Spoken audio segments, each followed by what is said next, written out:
एक पत्रकार होता है इलेक्ट्रॉनिक मीडिया से, और वो पत्रकार, वो एंकर जो होता है, वो एक व्यक्ति के मुंह के सामने माइक लगाता है और माइक लगा के पूछता है कि आप इतना उदास क्यों हो, आप इतने घबराए से क्यों हो। तो वह व्यक्ति जो है बोलने से पहले रोने लगता है, उसकी आंखों से आंसू टपक रहे थे। पत्रकार कहता है कि तुम इतना परेशान क्यों हो। तो कहता है कि मैंने जो अपनी आंखों से देखा है उसको बताने की मैं कोशिश कर रहा हूँ, लेकिन मैं बता नहीं पा रहा हूँ। तो पत्रकार कहता है कि जो तुमने अपनी आंखों से देखा है उसको बताने की कोशिश करो, आखिरकार वह है क्या, आपने क्या ऐसा मंजर देख लिया जो आप बता नहीं पा रहे हो। वह कहता है कि मैंने जो देखा है इसके पहले अपने जीवन में कभी उसने इतना दर्दनाक भयानक मंजर कभी नहीं देखा था। तो कहता है कि मैंने अपने आंखों से देखा कि चारों तरफ लाशों के ढेर पड़े हुए थे, लोग चिल्ला रहे थे, चीख रहे थे। मैंने एक व्यक्ति से पूछा कि उसकी पत्नी कहाँ है। दोनों पड़े हुए थे, मरे हुए थे। उनके पास एक बच्चा था जो बहुत ज़ोर ज़ोर से चिल्ला रहा था। यह बच्चा किसका है? तभी एक व्यक्ति कहता है कि इस बच्चे के माता पिता ही दोनों मरे हुए हैं और बच्चा अकेला चिल्ला रहा है। इस दर्द को बयां करते हुए पत्रकार से वो व्यक्ति जो सारी कहानी बता रहा था, उसकी आंखों में आंसू था, उसकी शरीर कांप रही थी, घबरा रही थी। दरअसल बच्चा रो रहा था। कुछ देर बाद बच्चे ने रोते रोते दम तोड़ दिया। दरअसल यह हादसा कुछ ऐसा ही था। इस हादसे में अभी तक मरने वालों की संख्या कम से कम लगभग 500 से 600 के बीच पहुंच चुकी है। अब घायलों की संख्या लगभग 1500 के आसपास हो चुकी है। इसमें न जाने कितने लोग ऐसे हैं जिनके हाथ पैर शरीर से अलग हो चुके हैं, हाथ पैर टूट चुके हैं, हाथ पैर खराब हो चुके हैं, जो इस हादसे को कभी भूल नहीं पाएंगे। आज का हादसा उड़ीसा में हुआ है। इस उड़ीसा में हुए हादसे ने पूरे हिंदुस्तान को नहीं बल्कि पूरी दुनिया को हिला दिया, झकझोर के रख दिया। आज की कहानी उसी हादसे की है। आप नमस्कार, सत श्री अकाल दोस्तों, मैं नीरज शर्मा। आज की जो सच्ची घटना मैं आपको सुनाने जा रहा हूँ, सच्ची घटना जो आपको बताने जा रहा हूँ, यह सच्ची घटना है 8 नवंबर 2016 की। हमारे देश में नोटबंदी लागू हुई थी। जैसे ही नोटबंदी लागू होती है उसके बाद 500 और 2000 के नोट का नए नोटों का चलन आया, जिसमें कुछ पत्रकार, मेधावी, नेशनल टेलीविज़न, बड़े बड़े मीडिया जो चैनल के होते हैं, उसमें से नाम एक पत्रकार का होता है श्वेता सिंह, एक का होता है सुधीर कुमार, और एक दो पत्रकार ऐसे होते हैं।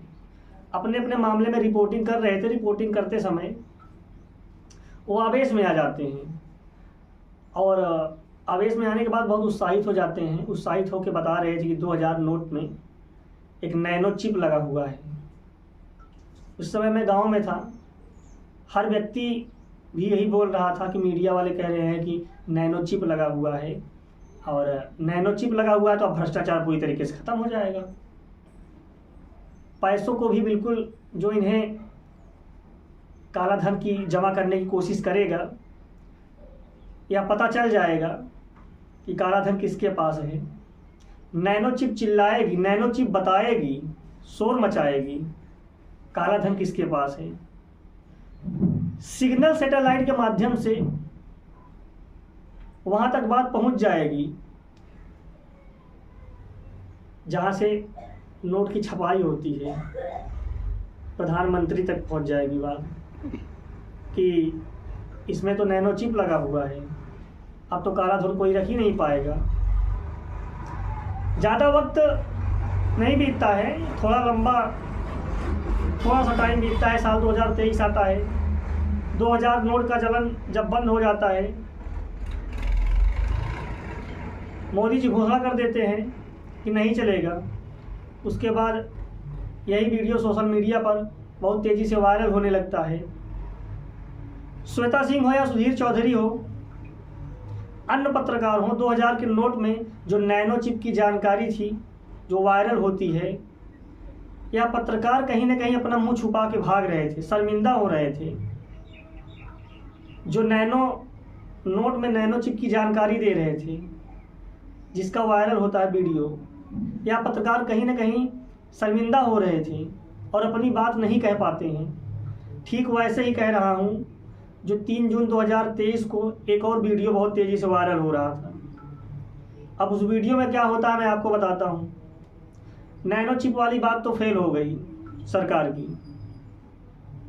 2000 के नोट में नैनो चिप आई, उसके बाद काला धन कहाँ गया, किसने पकड़ा, नैनो चिप कहाँ तक चिल्लाई शोर मचाई, उस बात को छोड़िए, आगे बात करते हैं। वीडियो और वायरल होता है।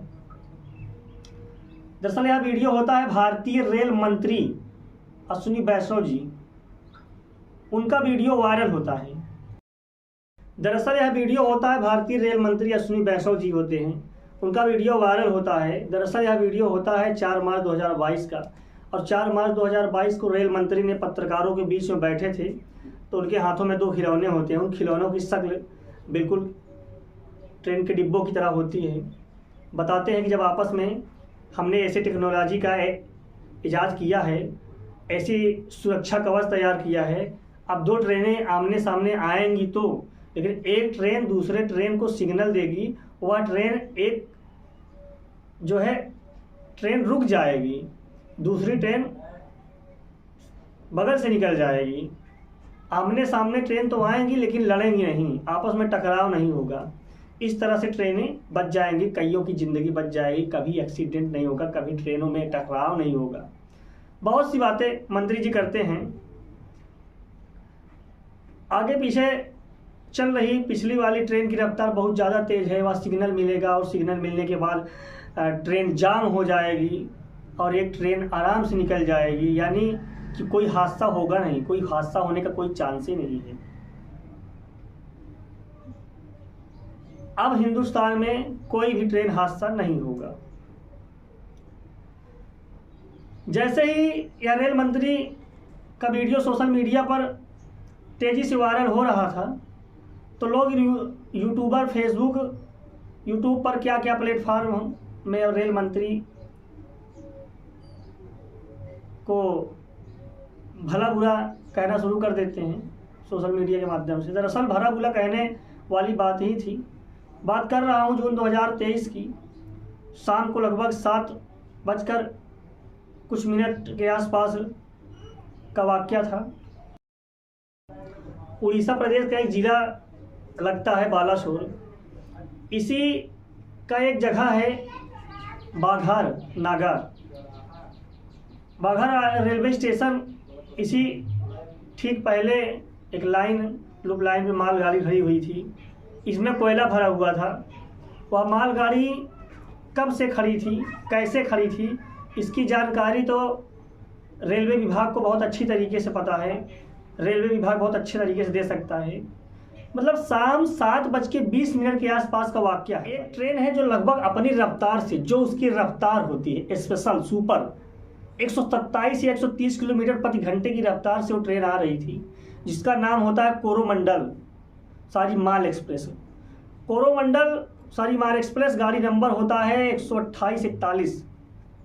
अभी एक गाड़ी हावड़ा के शालीमार स्टेशन से चलकर चेन्नई की तरफ चलती है, और इसमें एक पश्चिम बंगाल, उड़ीसा, आंध्र प्रदेश, तमिलनाडु, इन प्रदेशों को पार करती हुई जहाँ जहाँ भी रेलवे स्टेशन होता है वहाँ से मुसाफिरों को लेते हुए जाती है, उनकी मंजिल तक पहुँचाती है, उनको भरोसा दिलाती है कि मैं आपको आपकी मंजिल तक पहुँचाऊँगा, इतना भरोसा रखिए आप।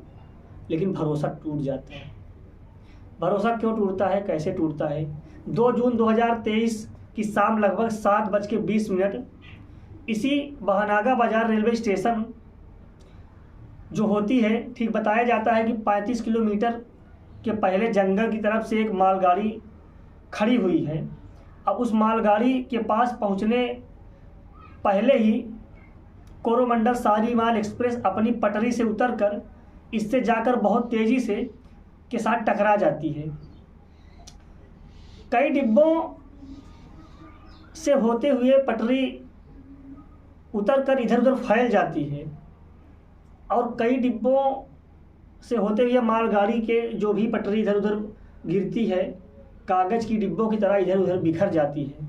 बहुत सारे मुसाफिर बैठे हुए थे, मुसाफिरों की पुकार मच जाती है, चीख पुकार शुरू हो जाती है, लोग शोर मचाने लगते हैं। जोर का हादसा था, इस हादसे की गूंज कई किलोमीटर तक फैल जाती है।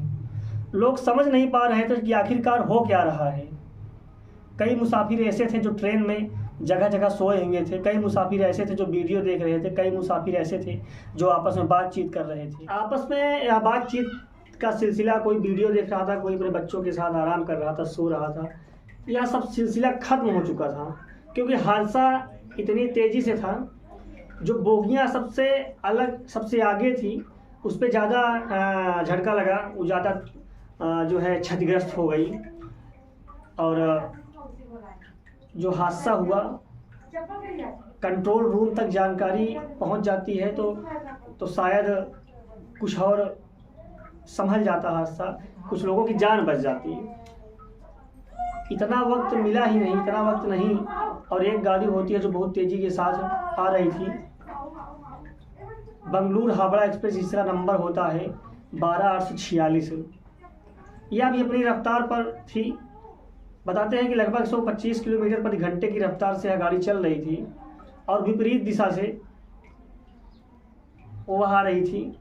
और ड्राइवर की जिस रास्ते पर, जिस पटरी से गुजर रहा था, वह पटरी पूरी तरह से बंद हो चुकी थी क्योंकि पहले से ही यहाँ पर एक मालगाड़ी और एक शालीमार एक्सप्रेस जो गाड़ी होती है वो पहले से पलट गई है। पर ये जो दो गाड़ियाँ पहले से आपस में टकराई हुई, फिर तीसरी गाड़ी अचानक से आती है और अचानक से आने के बाद बहुत तेज़ी से हादसा हो जाता है। देखते ही देखते 17 डिब्बे इधर उधर अपनी पटरी से कई किलोमीटर के दायरे में, 1-2 किलोमीटर के दायरे में फैल चुके थे। जैसे यह दूसरा हादसा होता है, आसपास के लोग जो होते हैं उनके कानों में फिर आवाज़ जाती है। जिनके घर बहुत करीब थे, पास में थे, लोगों ने इसकी खबर जो है, हादसे की खबर सुनने के बाद एक दूसरे को लोगों ने फ़ोन किया और घटना स्थल पर दौड़ कर आते हैं। जब दौड़ कर आ रहे थे तो मौके पर देखते हैं तो ऐसा दृश्य संभवतः आंखों के सामने लोगों ने कभी नहीं देखा था। ऐसा दृश्य कभी लोगों ने देखा ही नहीं था। लाखों लाशों के ढेर पड़े हुए थे, जहां देखो वहीं चीख पुकार मची थी। कई ऐसे मुसाफिर थे जो अपने आंखों से बता रहे थे कि अपने आंखों से दृश्य को देखे थे, वो बता रहे थे कि किसी का हाथ कटा हुआ है, किसी का पैर टूटा हुआ है, किसी की जान चली गई है, किसी का फेफड़ा बाहर आ गया है, किसी का सर फट गया है। चिल्ला रहे थे जोर जोर से। पटरिया जो थी अपनी इधर उधर उखड़ गई थी। बाकी जो इंसान थे वो विकलांग हो चुके थे, मर गए थे, फेफड़ा बाहर, सर बाहर। बहुत ही भयानक यह हादसा था। वैसे तो पटरियाँ आदमी जेसीबी बड़े बड़े मशीनें लगा के उखाड़ी जाती हैं, तब पटरियों का काम चलता है, लेकिन ये पटरियाँ इतना जोर हादसा था कि पटरियाँ अपने आप ही उखड़ गई थी। पटरियाँ अपने आप उखड़ गई थी। ऐसा भयानक हादसा कभी नहीं हुआ था। सोशल मीडिया के माध्यम से धीरे धीरे ये खबर जो है हर व्यक्ति के पास पहुंच जाती है। सोशल मीडिया के माध्यम से पूरे इंडिया में बात फैल जाती है। इसके बाद लाशों का सिलसिला निकलना शुरू हो जाता है। फिर चाहे एनडीआरएफ की टीम हो या पुलिस के लोकल जवान हो, जो भी थे अपने हिसाब किताब से मदद करने में जुटे हुए थे। मदद का सिलसिला लगातार चल रहा था और लाशें निकलना शुरू हो जाती हैं और यह सिलसिला पूरी रात चलता रहता है। एक के बाद एक लाशें निकल रही थी। लगता है कि पूरे हिंदुस्तान को, हमारे देश में इतना बड़ा हादसा कभी नहीं हुआ है। अब मीडिया जब खबर चलाना शुरू कर देती है, मीडिया जब खबर चला रही थी कि उड़ीसा के बालासोर ज़िले में एक ऐसा बड़ा हादसा हुआ है जहां पर मरने वालों की संख्या लगभग 400 से ज़्यादा पार हो चुकी है, जिसमें लगभग 1200-1500 के आसपास लोग घायल हो चुके हैं। लगभग 450 लोगों की हालत ऐसी है जो अपंग हो चुके हैं और किसी की आंखें खराब हो चुकी हैं, किसी की पैर खराब हो चुके हैं, यानी कहें तो उनकी ज़िंदगी पूरा बर्बाद हो चुकी है। इस हादसे को कभी वह भूल नहीं पाएंगे। मीडिया यह खबर लगातार चला रही थी।